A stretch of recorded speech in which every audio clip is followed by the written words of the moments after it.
welcome back to Seek the Joy podcast. Happy Seek the Joy Tuesday. Guys, I am so excited for today's episode. On the podcast today is Mary Burke, and Mary is the founder and CEO of Building Brave. Building Brave is an online community of women who connect, inspire, and empower each other to discover and be their most confident selves. And Building Brave is really creating this community and celebrating women through their mobile app. And on this mobile app, it's really an engaging, interactive women's community that connects women with inspiration, support, and collaboration. And once you're on the app, you can engage and follow discussions, join groups dedicated to different topics, and participate in activities for personal growth and professional development. I love the concept behind Building Brave and their mobile app, and I love the community that they're building, and it was so wonderful, and I was so excited to connect with Mary and to really learn more about her journey from businesswoman to candidate for governor of Wisconsin to founder of Building Brave. And on today's episode, we chat all about the inspiration behind Building Brave, the role of community in Mary's life, and what it's been like for her building her own Brave. We also talk about the connection between confidence and competence, choosing not to play it small, joy in her life, of course, and what Mary has learned about herself along the way.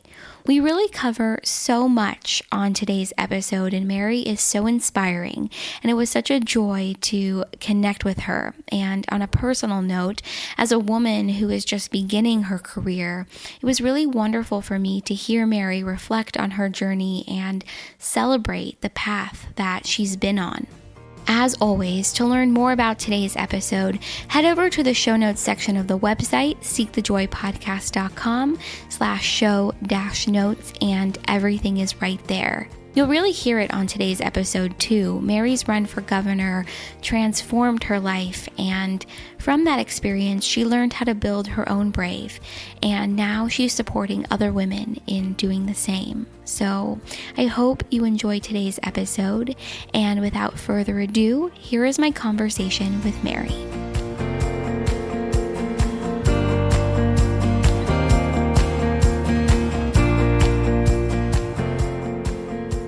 Well, thanks so much for having me on Seek the Joy podcast. My name's Mary Burke, and I'm CEO and founder of Building Brave. And we are a nonprofit with the mission to connect, inspire, and empower women.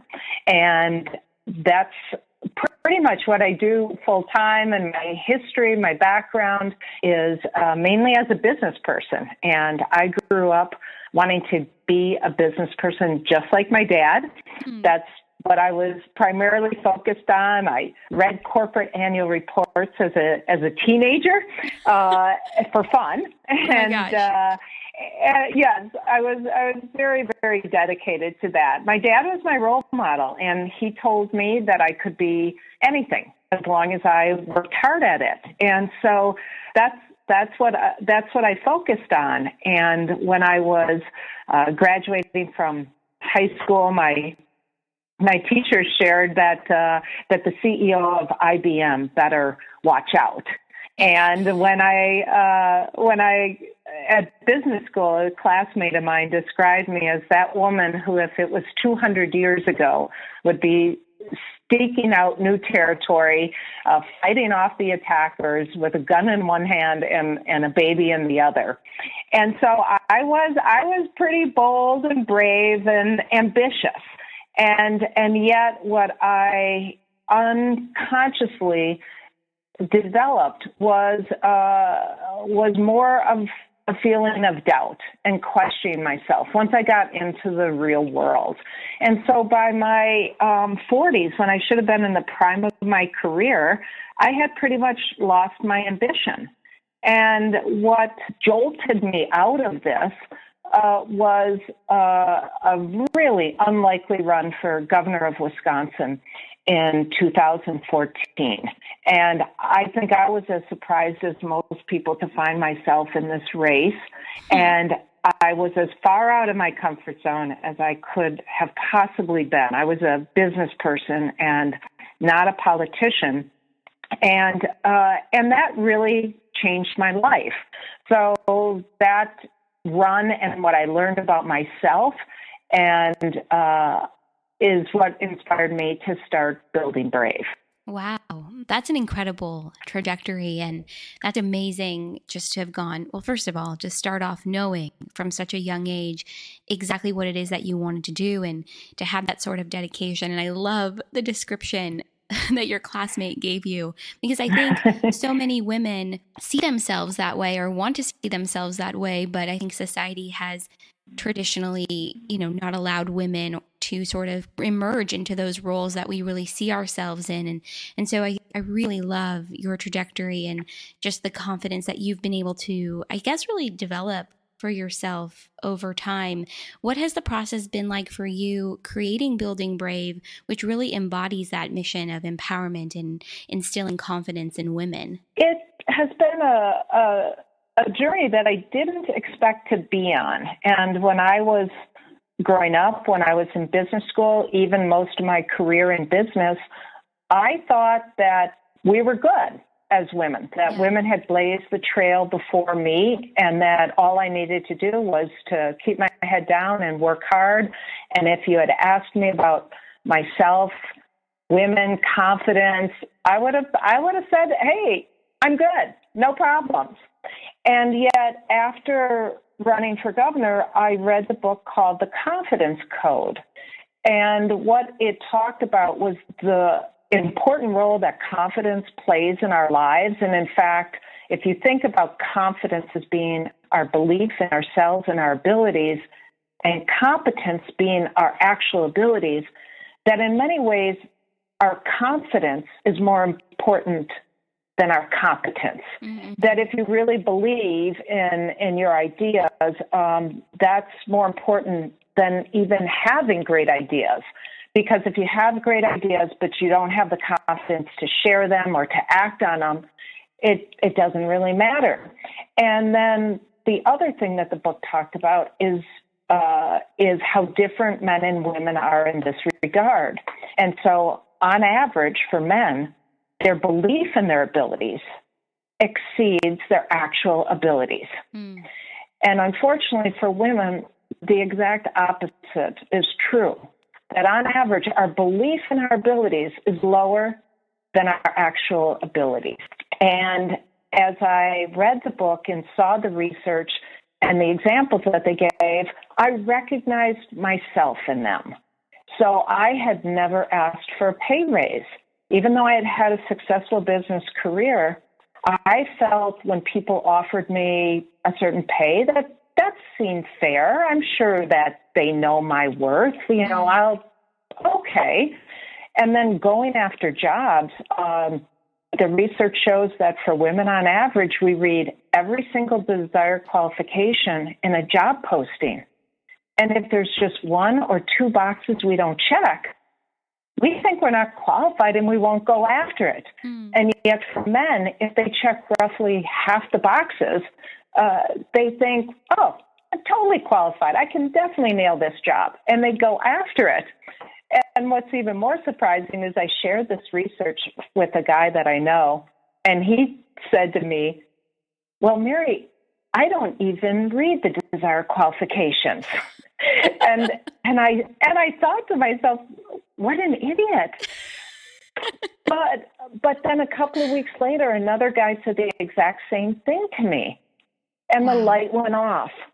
Of course, why not? Why not just go after it? But I have never talked to a woman who has said that to me. Mm-hmm. And almost every single woman I talk to looks at it and follows the exact process that I would.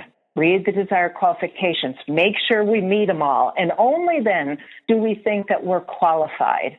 And so as I read the book, I have a strong belief that women should be equal members of society, economically, socially, politically. And I think there are a lot of external biases that play into this. But I also, in reading this book, realized that if we're going to get there, we need to believe in ourselves. And that's what inspired me to start Building Brave. And so Building Brave is all about the internal, the belief in yourself. And in running for governor, I got dragged through the mud. I was as far out of my comfort zone as I could get. I wasn't very good at it at first. I lost in an incredibly public way. And yet it was the best decision I had ever made in my life. I discovered a whole new gear, a whole new belief of what I was capable of.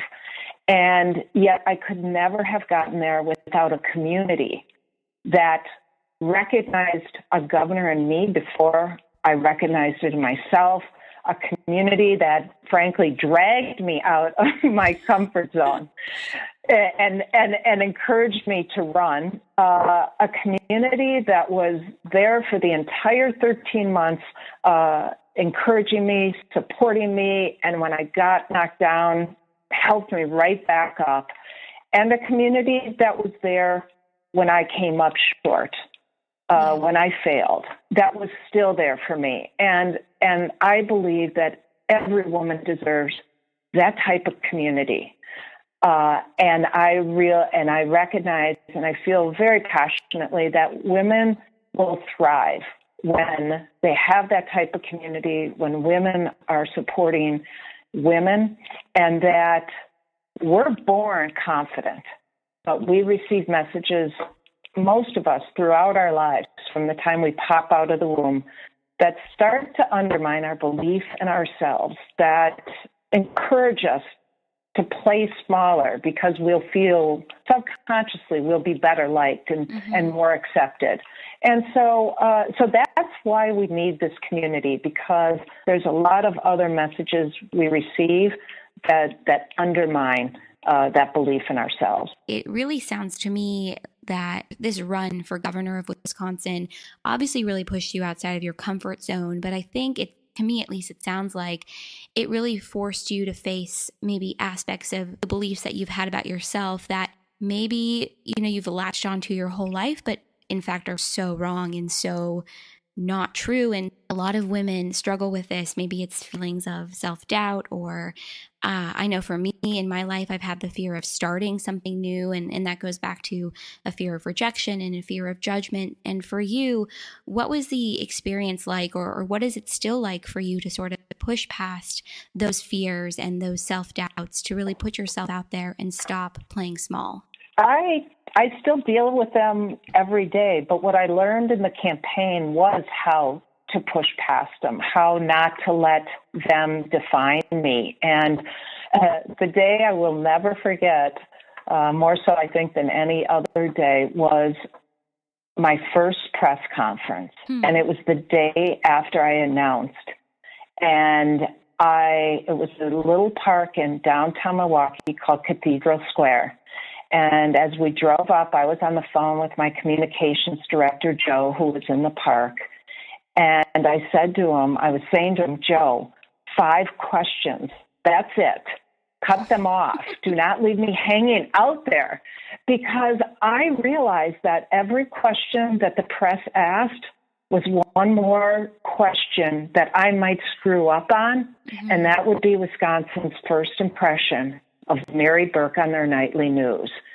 And I looked out into the park and I saw this enormous gaggle of cameras and reporters. And when I shared this story with Joe, he's like, it wasn't that big. But if you've never done a press conference before, 3 or 4 cameras and a half dozen reporters seems like it's pretty scary. Huge. Let's just say. Yeah. And I looked down and I was physically shaking as I sat in the car. And I had never been more scared in my entire life. And I took 10 deep breaths. I opened up the car door, and all I focused on was walking up that sidewalk, projecting confidence. But in my mind, all I was thinking is, what the hell have I gotten myself into? And that first day, I felt like I was out there all alone in the biggest fight of my life. And I was alone being judged under a really harsh spotlight by the rest of the world. And yet, as I continued in the campaign, I realized I'm not alone. Mm-hmm. I have people with me every step of the way. And I will tell you, Sydney, every single day, I had doubts. And I was being judged. I had a tracker from the opposition following me with a video camera every time I stepped out in public. And if I said something stupid or I stumbled, it was captured and up on social media immediately. Mm-hmm. And so being under such a harsh spotlight and being judged on stuff, frankly, that wasn't even true in many cases, made me come to terms with my own imperfection. I could not be perfect at something I had never done before. And I came to realize that you just have to accept it. Just don't try to keep fighting it. Understand what your strengths are. Build on those strengths. Embrace who you are. People respond more to authenticity than to perfection. Mm-hmm. And so that's something I struggled with my entire adult life, is I let my imperfections define me because I was a perfectionist. And so when I couldn't be good at everything, instead of accepting it and focusing on all the things I was really good at, I would just focus on my imperfections and keep working harder and harder and define myself as such. And that was an enormous missed opportunity. And it's why I started playing smaller and smaller. And I would have people who'd tell me that I did a great job, they liked me, but I was really intense and I should tone it down. So between the perfectionism and then needing to tone it down for a person who's just sort of naturally a little bold and a strong personality, it had an effect of playing smaller. And I know when I talk with women, so many women relate to this. And so the campaign was a great experience because I was encouraged and forced to be bold, to be strong. When you're running for governor, that's like the CEO of the state. You have to stand up and show people you're tough enough for the job. And what I realized is that's actually who I am. I am this sort of strong, bold, tough woman. But I would have never discovered that if I hadn't been put in that position that encouraged me to be so. So that's another thing about Building Brave. We celebrate women for whoever they are. We say the most important thing is to be you, and we celebrate that. Of course, we love strong women because there's a lot in society that says strong women are not to be appreciated. Mm-hmm. But we appreciate, I say to women all the time, is to focus on your talents and your gifts. Appreciate what those are. Don't let the things that aren't your strengths define you. And that's the best advice that I can give women, or anyone for that matter, but particularly young women. I love the advice that you gave, and we were just touching a little bit on self-doubt and putting yourself in those positions where you're really forced to move past your comfort zone. What goes hand in hand with that is, I think for so many of us, we struggle with self-love and loving ourselves unconditionally. And that really goes back to what you were talking about in terms of, embracing who you are and your imperfections and not letting your imperfections define you. Have you found throughout your life that you've been able to start to love yourself more and treat yourself with that kindness that I think so many of us really struggle with? I'm not sure. I'm not sure I can. And not, I think what I do is I'm much more willing to recognize my strengths and my talents and understand that those are real gifts. I have an incredible passion and intensity. And there's a flip side of that. There's imperfections that come from that. But what I do is I focus on the great things that I'm able to accomplish and the things in my life that are positive because of that. And what I try to do is not let that flip side of it. And the flip side of strength and intensity and a passion is that you can overwhelm people. and so what I try to do is I try to pause.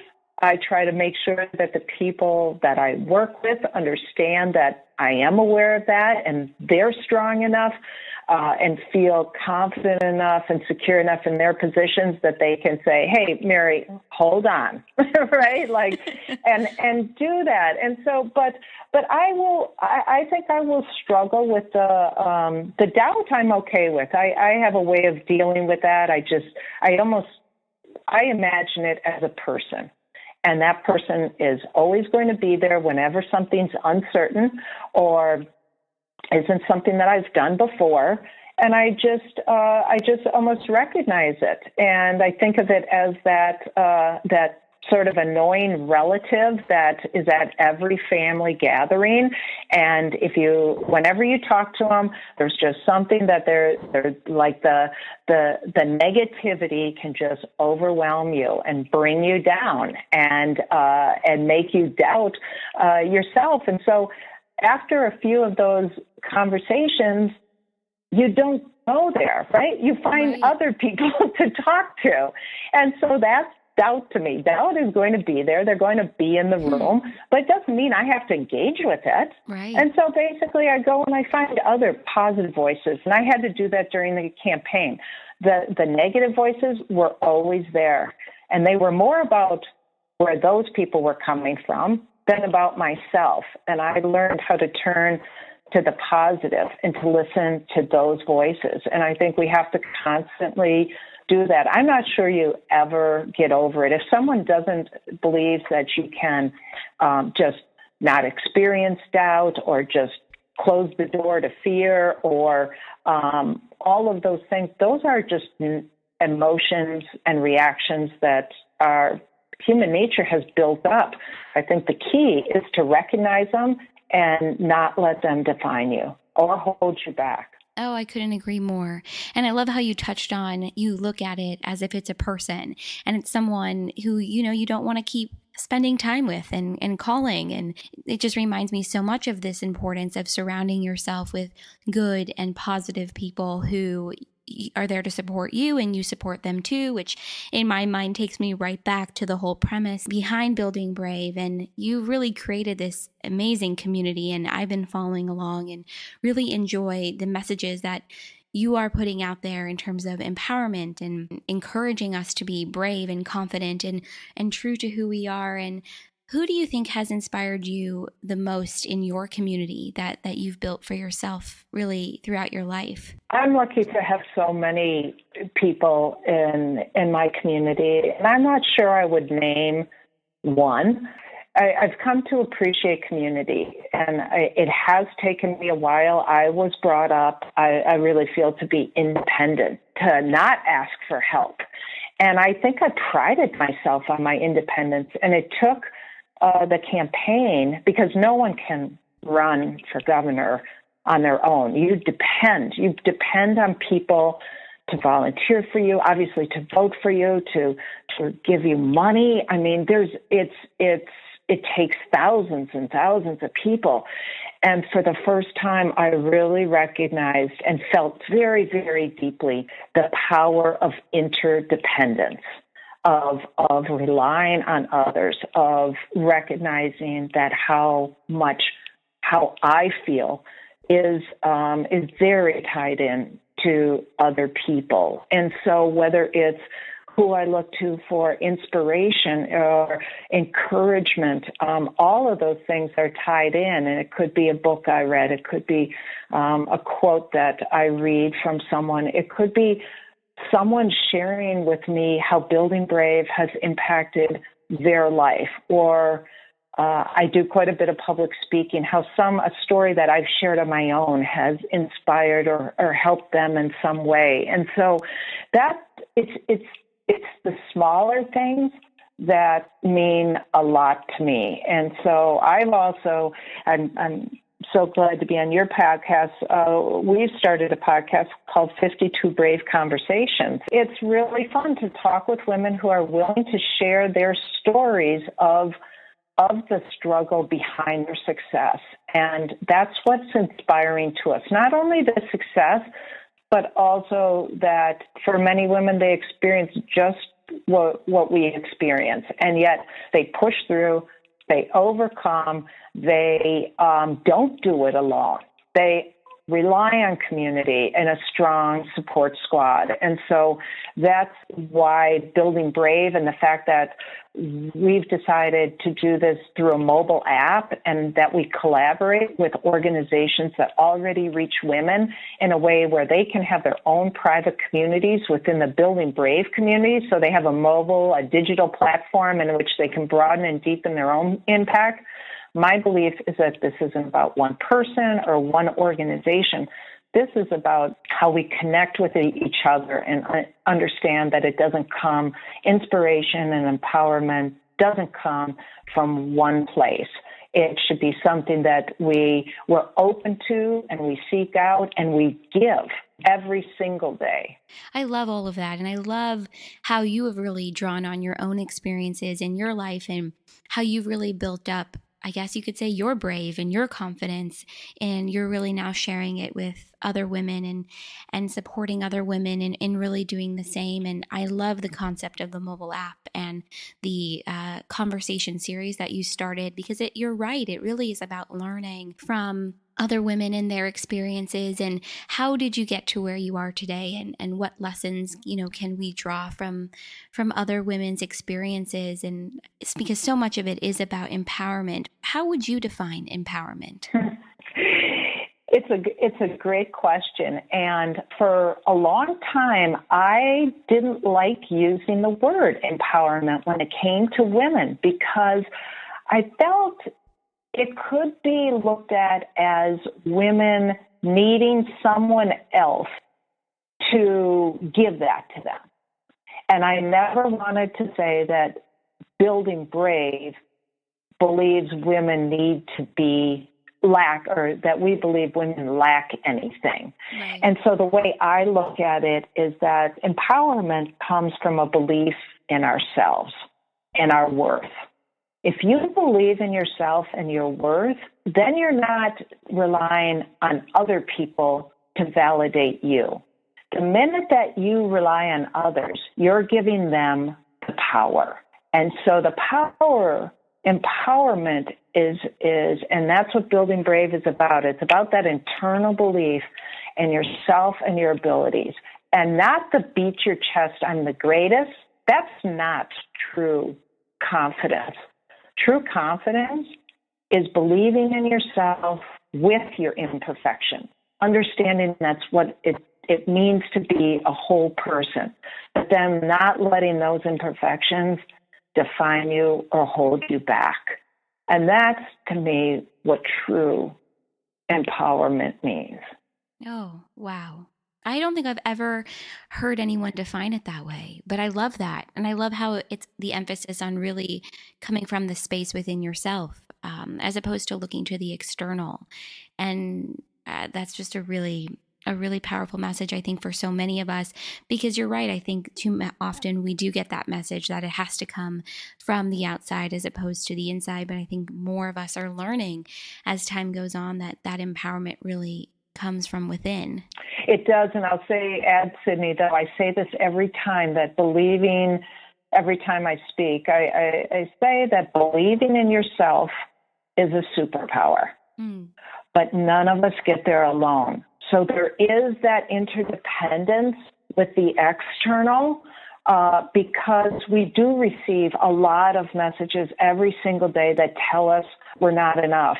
And women have received a lot more messages that say we should look to others to validate our self-worth, much more than men. And so it's great to think I should just be able to, all by myself, say, Mary, you are enough. You have all these gifts and these talents.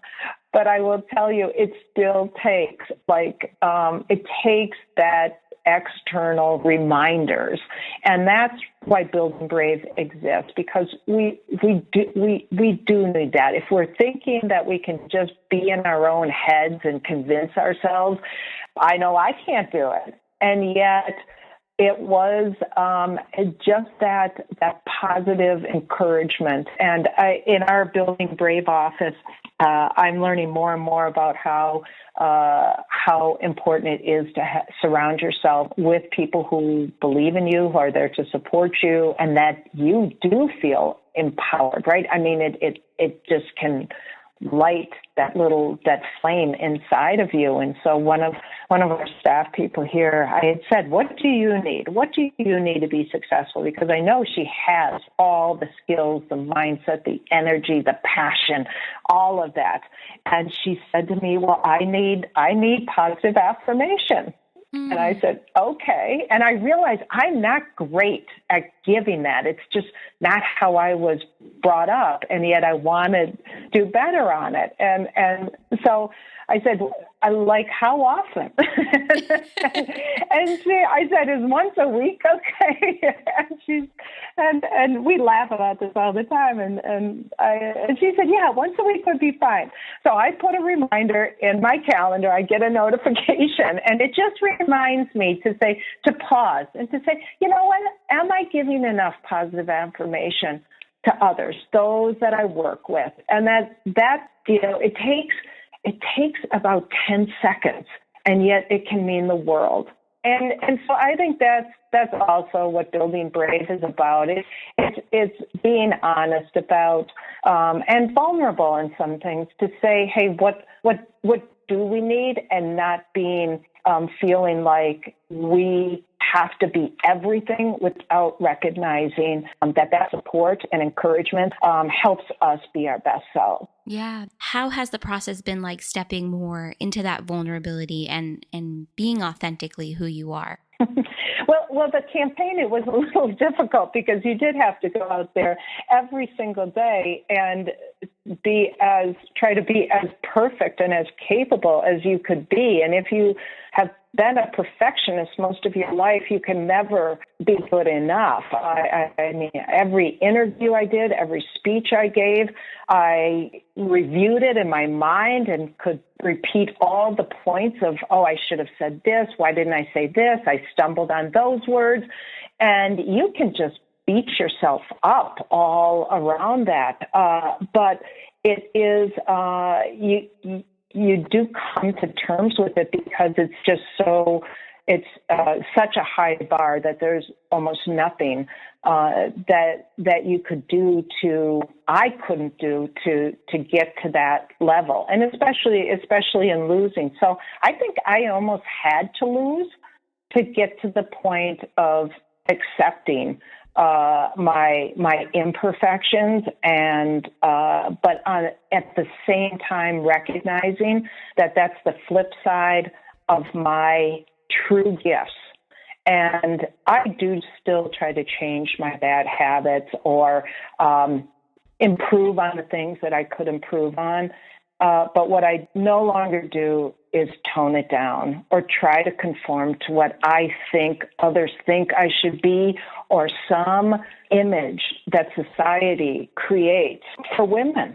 And it's a little disturbing to me to still see the type of images that are out there in the media, on social media, in ads, in real women we see on TV that set such a model of almost perfection, particularly physical perfection, that continues to undermine our belief in ourselves. And it starts in middle school and high school. And I read a research study recently that said, high school girls believe they are valued more for the way they look than for their abilities. So we still have a long way to go. And I think it's something that that women struggle with maybe even more now than when I was growing up, because I think that the ideal has become almost more unreachable than it has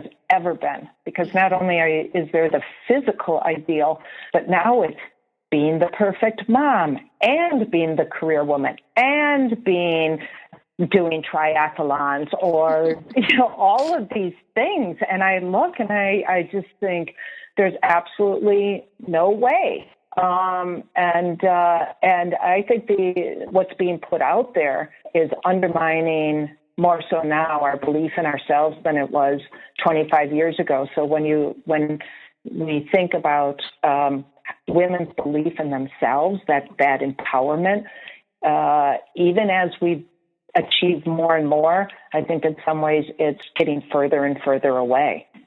Yeah, I think you're right. And I think the more images that we have, like Building Brave, that are real and authentic and allow for those real connections with other women in our communities or around the world, I think it's really going to start to shake it up and disrupt this image that so many of us have really become accustomed to, in the media. And I just could not agree more with everything that you were saying. Do you feel that this work is really your passion right now? And do you see yourself doing this for the next, 20, 30 years, whatever it might be? It is, Sydney. I have found my passion in life, and I feel incredibly grateful to have the life that I have, to be able to do this as for a living. And it's taken me a while to find that.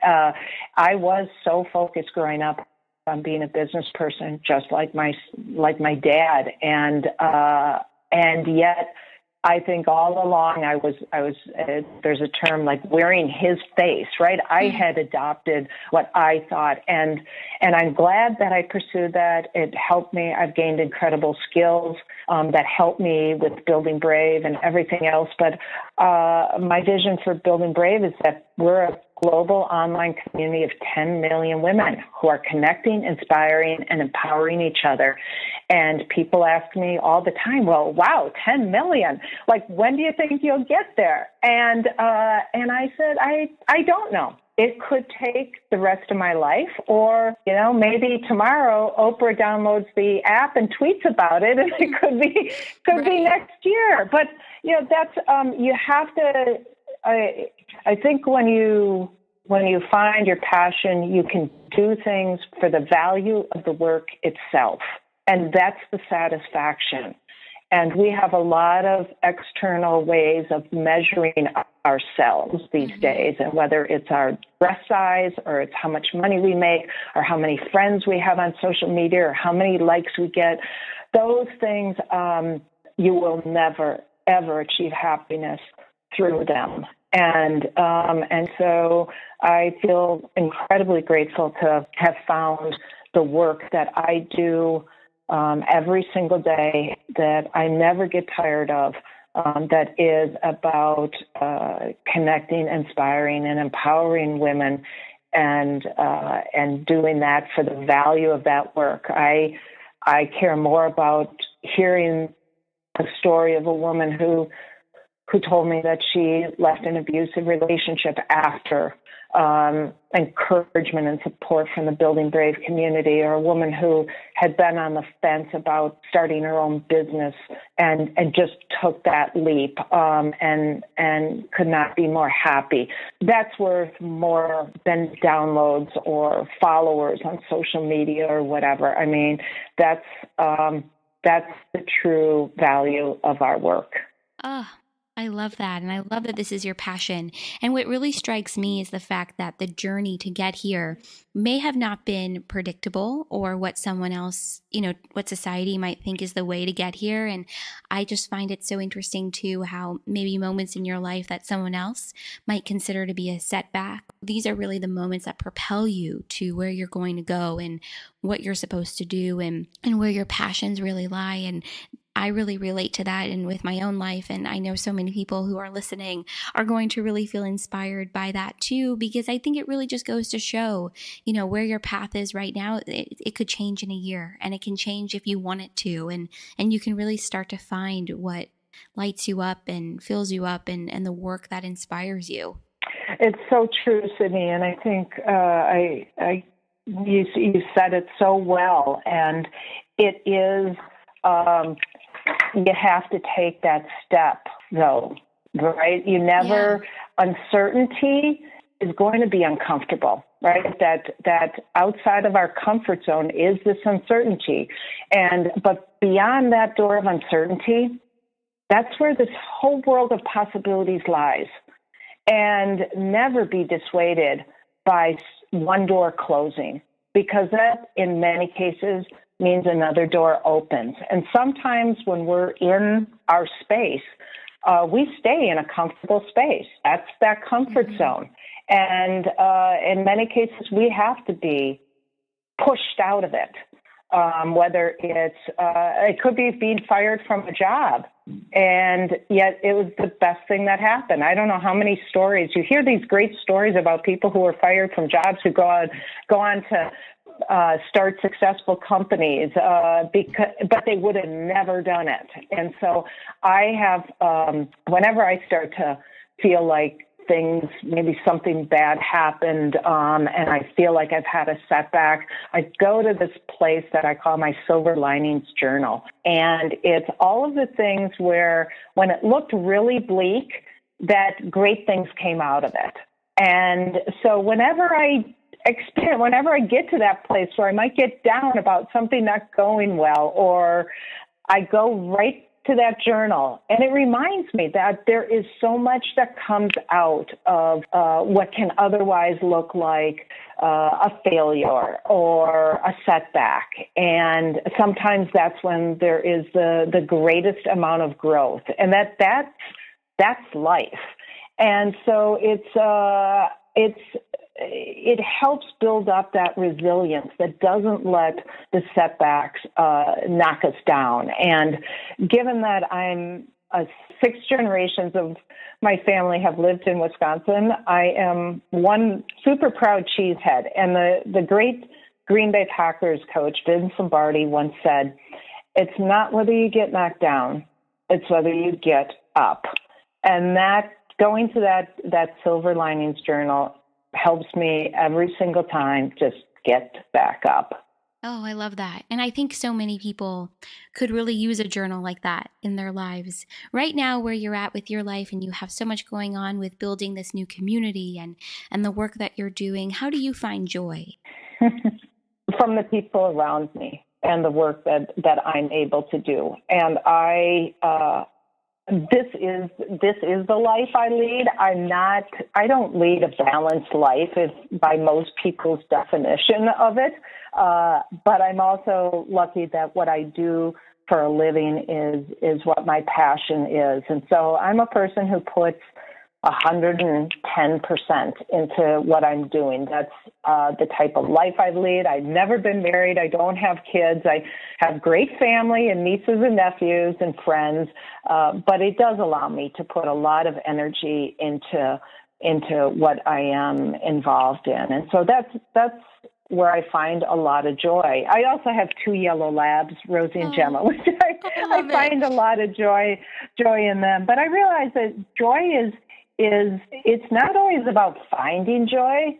It's about recognizing the joy in your life that's right there every single day. Oh, I love that. And appreciating kind of what's around you and using all of that in your life that's there now to really propel you forward. And what would you say is your biggest dream? It's that Building Brave connects women around the world and that it's millions of women who find in each other the inspiration and the empowerment to be all that they can be, to be themselves, to believe in themselves and their potential. And that is my biggest dream. Oh, and you'll do that. And for anyone who is listening, how can they find out more information on Building Brave and even download the app and get more involved? Definitely download the app. And we are continuing to refine and make it better and better because we listen to the members of our community and we ask them how we can do that. And we will continue to do that. So being part of the community is also being part of making this happen and making it what the members of our community want it to be. What do you need to be empowered and to find inspiration? And so that's what we will continue to develop this. This isn't we put out one thing and then that's it. So we will do that. Definitely go to our website to sign up for our newsletter. We put out a newsletter, a blog every week. We follow us on social media. We have 76,000 followers on Facebook. Share it with others. Our community is only as strong as the number of women who are in it. And so that's what I would encourage is bring others in with you and then be active in the community. It's about sharing your thoughts and your challenges and your successes. And helping to other women to see their own talents and gifts and bounce back from those what may be otherwise thought of as setbacks. But that's how we're going to make the world a better place. And my belief is that when women support women, amazing things happen. Oh, well, I'm of the same belief. And thank you so much for being on Seek the Joy podcast. And I'll include all of that information in the show notes for this episode. And it's been so wonderful to hear about this community and your community that you've built and empowerment in your life. And thank you so much for sharing so much about you and about Building Brave. This has been such a wonderful conversation. Well, thank you so much, Sydney. I've really enjoyed it. And thanks for what you're doing to support women.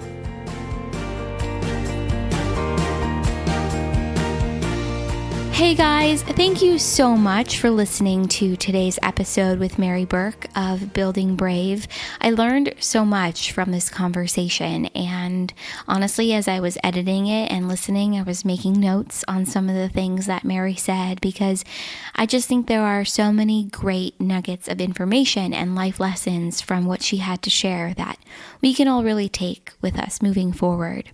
Just a couple of quick things before we go. I've had a couple of people email me asking, how can I support you? How can I support Seek the Joy podcast? And the biggest thing that you could do to support the podcast would be to subscribe, rate and review, and share the podcast with a friend. So subscribe on Apple iTunes or wherever it is that you listen to podcasts. And if you feel so inspired to leave us a rating and review on Apple iTunes, just make sure to email me a screenshot of your review to Sydney@seekthejoypodcast.com, and I will send you my brand new guide for infusing more joy into your life, as well as a couple of limited edition Seek the Joy podcast stickers. I really created this guide based off of everything that I've learned so far from these Seek the Joy conversations, and I was really searching for a way to say thank you to everyone who has rated and reviewed and shared the podcast with their friends, because ratings and reviews really help us get seen by new people. And on a personal note, I really enjoy reading just your thoughts and feelings about the podcast and the way it's impacted you and your favorite guests and all that good stuff, and share the podcast with a friend or a family member or someone in your life who you think would enjoy these conversations. So thank you guys. That's it. Have a great rest of your week, and I will see you right back here for another Seek the Joy Tuesday.